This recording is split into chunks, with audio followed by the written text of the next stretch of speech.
Bonjour à toutes, bonjour à tous. Nouveau numéro de votre page invitée, bienvenue. Aujourd'hui, nous allons nous intéresser à la situation au Togo. Crise politique, quel espoir pour le retour d'une paix profonde. Et pour en parler, nous recevons Savi Max Carmel, il est journaliste. Bonjour Savi Max Carmel. C'est un plaisir pour nous de vous retrouver. Moi aussi, énormément de plaisir. Alors, vous êtes journaliste, vous enseignez le journalisme également, et vous avez un regard sur ce qui se passe dans la plupart de nos pays africains, y compris le Togo, qui d'ailleurs fait parler de lui de plus en plus, depuis 2 mois pratiquement.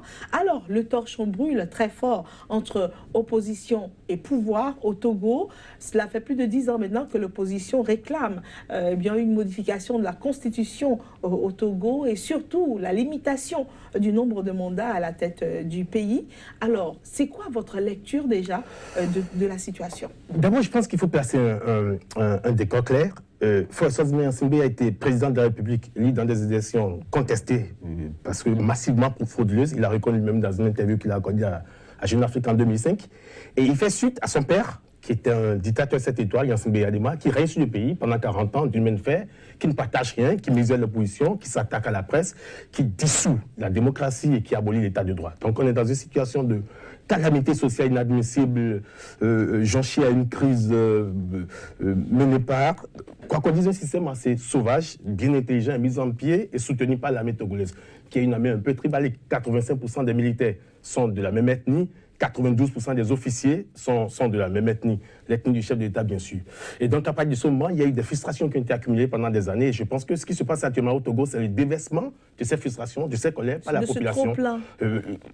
Ils avaient plus les populations. Et à côté de ça, le social n'accompagne pas. Il y a eu une seule augmentation de salaire depuis que Faure Gnassingbé est là. Il est là depuis 12 ans. Une augmentation de 3% seulement. Le pouvoir d'achat donc reste relativement stable pendant que la cherté de la vie grimpe dans toute la sous-région. On a connu 2 crises économiques internationales depuis qu'il est là. Tout cela a impacté sur le panier de la ménagère. Donc les Togolais ont d'abord fait. On doit être l'un des pays les plus pauvres, après le Niger officiellement, dans la sous-région, mais dans la réalité, on est un pays miné par une précarité inadmissible. Je pense que c'est une colère qui se manifeste de cette manière. C'est d'ailleurs pour ça que la crise n'est pas contenue. Non seulement elle n'est pas menée par quelqu'un d'assez connu, Tipi Achadam, qui est le meneur, n'est pas quelqu'un qu'on connaît trop. Les Togolais voulaient juste quelqu'un derrière lequel se mobiliser pour crier leur ras-le-bol contre un système infernal qui les égrène depuis... Alors, l'opposition avance des chiffres de personnes qui sont tuées, matraquées, ce que le pouvoir On a une vingtaine de mois à peu près. On a enregistré au niveau de la presse locale et internationale au Togo une vingtaine de mois à peu près. L'opposition parle d'un peu plus, le pouvoir relativise en disant une dizaine. Non, on a à peu près une vingtaine de personnes qui sont décédées. On a plusieurs centaines de blessés. Les chiffres continuent d'être réhabilités parce qu'il y a, par exemple, dans la zone de Sokodé, qui est le bastion même de la contestation, il y a eu quelques dizaines de milliers de personnes qui se sont enfuies dans la brousse et qui ont été pour la plupart blessées. Et c'est maintenant qu'ils reviennent progressivement pour certains dans la ville pour être répertoriés. Et ce qui est curieux, ce matin par exemple, pendant que certains revenaient, ils ont été encore bastonnés par les policiers. Ce qui est sûr, la sauvagerie au niveau des forces de l'ordre au Togo, c'est une habitude depuis 50 ans. Et c'est ce qui a permis d'ailleurs un régime qui est resté très impopulaire depuis et qui a pu s'imposer de cette manière avec l'arrogance et le mépris de toute humanité. Autant de violence entre manifestants et forces de l'ordre, eh bien, les Togolais réclament la limitation à 2 du nombre de mandats du président à la tête du pays. Mais entre-temps, il y a environ un mois, le gouvernement l'a reconnu et a dit n'avoir rien contre. Même introduit un projet de loi dans ce sens. C'est ça, le gouvernement demande un moratoire. Le gouvernement demande que qu'on lui laisse le temps de finir ce mandat.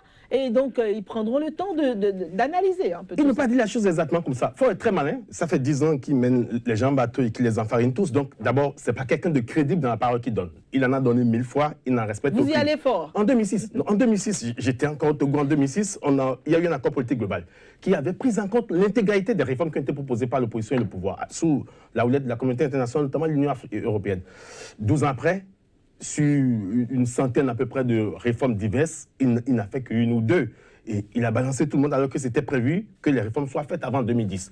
Et donc, il n'est pas crédible sur cela. Mais le grand problème au niveau des réformes, notamment de l'exigence de l'opposition, qui demande que Faure parte immédiatement, c'est que... J'allais en arriver là, parce qu'une chose est de demander au président de revoir la Constitution afin qu'on puisse limiter les mandats, mais c'est tout autre chose que de demander au président de partir immédiatement. Alors... Cela est dû au fait d'abord que Faure a déjà fait 2 mandats. Et avant qu'il n'arrive, il faut le rappeler, en 2005, il y avait une constitution, celle de 92, qui a été ovationnée par référendum à 92% des Togolais qui étaient en jeu. Et donc cette constitution a été modifiée en désordre dans la même journée une dizaine de fois pour permettre à Faure, qui n'avait pas encore 40 ans, d'être chef d'État, pour permettre à Faure, qui était ministre, de redevenir député et tout ça. Donc il y avait eu un simigri totalement inadmissible qui a été orchestré sur cette constitution, qui a été modifiée plusieurs fois. Et donc les Togolais exigent le retour à la constitution de 1992. Et cette constitution a une phrase qui dit « En aucun cas, nul ne peut faire plus de 2 mandats ». Si on garde cette phrase dans la constitution, ça veut dire quand même que Faure est déjà hors la loi, puisqu'il est en train de faire un 3e mandat, il ne faut pas l'oublier. Et donc, Faure a enlevé cette phrase, et c'est ça qui fait que l'opposition est en colère. Et les informations qui circulent selon lesquelles Faure a accepté de partir en 2020 sont fausses. Faure ne veut pas partir. La preuve, c'est qu'il y a 2 jours, il a installé de façon unilatérale, dans l'arrogance la plus totale, une CENI. La CENI, c'est l'équivalent de la Sénat au Bénin.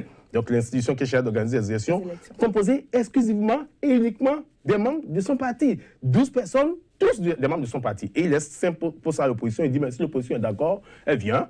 Et elle propose 5 personnes. Si elle n'est pas d'accord, on s'en fout. Donc, on ne sent pas de remords de la part de quelqu'un comme ça qui est au pouvoir quand même de façon anarchique. Mais est-ce que c'est déjà pas une ouverture que de donner 5 postes quand même à l'opposition? C'est une manière pour l'opposition aussi d'avoir un œil sur ce qui se passe. Non, le problème est beaucoup plus profond que ça. Parce que dans la CENI passée, l'opposition avait un nombre de personnes assez proches du parti au pouvoir, mais au dernier moment, à force de vouloir faire tout en isolé, au niveau le président de la CENI, la CENI défunte, était assez proche du pouvoir. Il a pris plein de décisions au sein de la CENI qui étaient totalement contraires à tout le règlement intérieur, à toutes les dispositions légales, et ça a fait que l'opposition a plus ou moins boudé à un moment donné. Et donc, l'opposition ne fait plus aucune confiance au pouvoir sur la question de la CENI pour faire quoi que ce soit. L'opposition fait une proposition qui est intéressante. L'opposition dit, au lieu d'avoir une CENI qui soit composée de... Parce qu'à l'heure actuelle, la CENI est composée officiellement de 5 membres du parti au pouvoir, de 5 membres de l'opposition, de la société civile. Et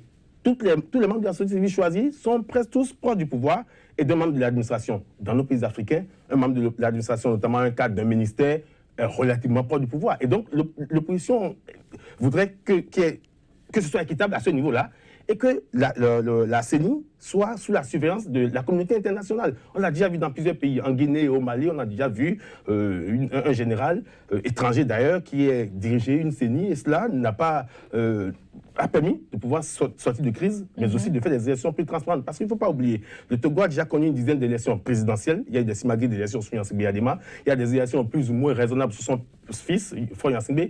Et sur toutes les élections, il n'y a que eu des fraudes massives. Mais partout, on parle de fraude.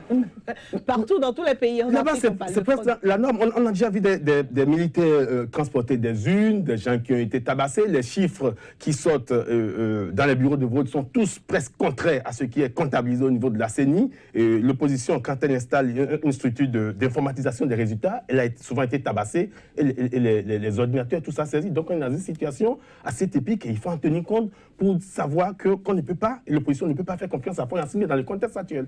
Et on commence à noter quand même un bémol dans la fougue de la détermination de l'opposition de plus en plus. Il y en a déjà certains des ténors qui commencent à jouer à l'apaisement. Est-ce que cela ne dénote pas un peu déjà d'un début de recul? Non, je ne crois pas. Je pense qu'il faut tenir compte du fait que, de façon inattendue, il y a eu une vingtaine de personnes qui sont mortes et c'est quand même des hommes. Et je pense que c'est une manière pour l'opposition aussi de montrer son humanité, son côté assez humain. Donc l'opposition, oui, son humanité si vous voulez. Donc l'opposition dit qu'à partir du moment où il y a eu des morts, on va faire un peu attention. Mais l'opposition, il n'y a pas eu de recul, il n'y a pas eu même de bémol vraiment parce que l'opposition a reporté certaines marches. Mais il y a déjà 3 marches pour la semaine, pour début novembre, il y a 3 marches dans la même semaine qui sont prévues. Et donc je pense que l'opposition reste déterminée. Et il y a un élément dont vous ne tenez pas compte assez, c'est qu'on n'a jamais eu une opposition aussi soudée dans une crise pareille. L'opposition togolaise, toute l'opposition réelle est ensemble et pas d'une seule voix depuis fort longtemps. Mais le président Faure, ayant été démocratiquement réélu,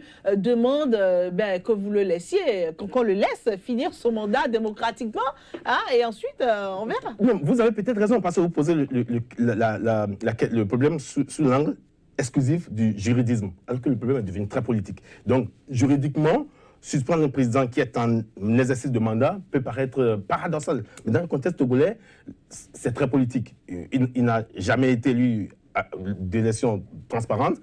Il a toujours eu toute la Cour constitutionnelle qui valide les élections de son côté. C'est lui qui nomme tous les membres. Il a le contrôle total. C'est la même personne qui est là d'ailleurs depuis Mathusalem. Donc, je pense que c'est un contexte spécial. Et à partir de ce moment, pour que la paix puisse être garantie, il vaut mieux faire des concessions. J'ai été très heureux d'écouter la Gambie, à travers son ministre des Affaires étrangères, il y a quelques instants, qui a appelé au départ immédiat de Faure Gnassingbé. Ça veut dire quand même que l'Afrique commence pas à avoir des voix qui tournent dans le bon sens. Il y a eu sans doute d'autres médiations qui sont en cours. Et il y a des pressions qui montent. Mais dans le même temps, du côté de la France, par exemple, hein, la communauté internationale commence à hausser le ton, à intervenir pour dire allez au dialogue pour que cela ne déborde pas plus que cela ne l'est déjà. La communauté internationale, l'Union africaine, la CEDEAO et les Occidentaux, notamment la France, comme vous le dites, sur le cas du Togo, auront du mal à être crédibles. D'abord, l'Union africaine ne s'est montrée crédible nulle part. La CEDEAO a fait un excellent travail en Gambie, mais au Togo, ça va être très difficile parce que le président de la commission,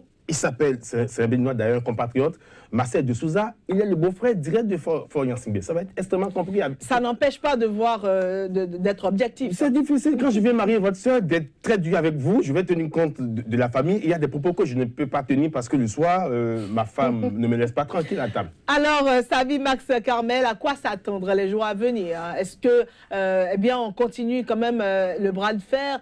Est-ce qu'il y a un espoir que Faure démande? Est-ce que, sinon, où est-ce qu'on Moi, je vais être optimiste en disant qu'il y a un espoir. Mais l'espoir, c'est que plusieurs autres chefs d'État de l'Afrique occidentale, je pense que Macky Sall a une position très proche de celle de la Gambie, donc plusieurs pays de la sous-région, notamment les plus démocratiques, le Bénin, le Sénégal, le Burkina Faso, le Mali, commencent pas à mettre la pression et commencent pas à demander à Faure Gnassingbé de partir. Et donc, il y a la possibilité qu'il parte immédiatement. Ça ne gêne personne. Il a déjà fait 12 ans, il n'a pas fait grand-chose. Il y a aussi la possibilité qu'il y ait un accord qui soit signé qui permette au Togo d'avoir un gouvernement de transition sur les 3 ans qui viennent, un gouvernement équitable entre opposants et mouvanciers, mais n'est pas un premier ministre de l'opposition et que ce gouvernement travaille à ce qu'en 2020, il y ait des élections transparentes au cours desquelles ni le Premier ministre ni Faure Gnassingbé ne sont candidats. Donc il y a des issues. Maintenant, est-ce que Faure Gnassingbé veut rester embrigadé dans son palais? Il n'est pas allé au boulot depuis, il est embrigadé près dans son palais parce qu'il a du mal à traverser la ville est à feu à sang. Est-ce qu'il veut rester dans son palais jusqu'à ce que le pire n'arrive? Personne ne souhaite le pire. Tout le monde veut que les choses aillent mieux.